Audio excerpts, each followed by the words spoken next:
In today's video, I'm going to teach you how to use Mask AI in Luminar Neo.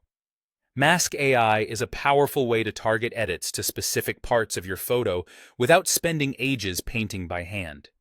It analyzes your image and recognizes common elements like sky, people, flora, water, buildings, mountains, and natural ground, then builds a ready-to-use mask for each with a single click. That means faster, cleaner adjustments and less guesswork.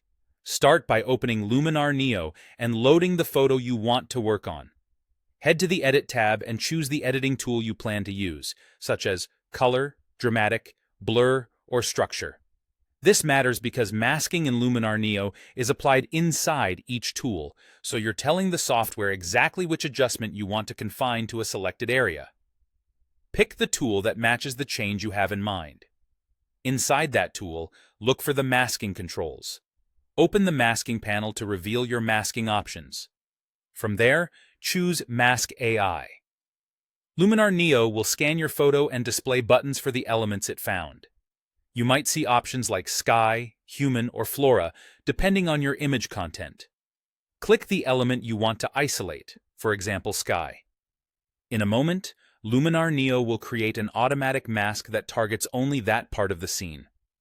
With the mask in place, any adjustments you make in the selected tool will affect just that area, keeping the rest of the photo intact.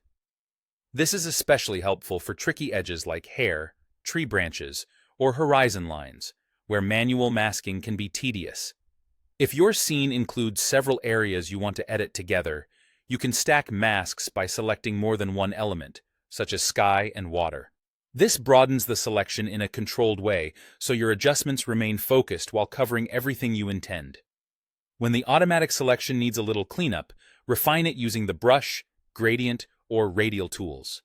For instance, if a flora selection accidentally includes nearby rocks, switch to the brush and erase the unwanted parts. Adjust size and softness for precision, and zoom in to tidy edges. Use a gradient to create a subtle fade, great for horizons, or a radial to emphasize a subject while tapering off the effect. That's the workflow. Open your image, pick the tool, use Mask AI to target the area, stack elements if needed, and refine when necessary. With a few clicks, you'll achieve precise, professional-looking results much faster.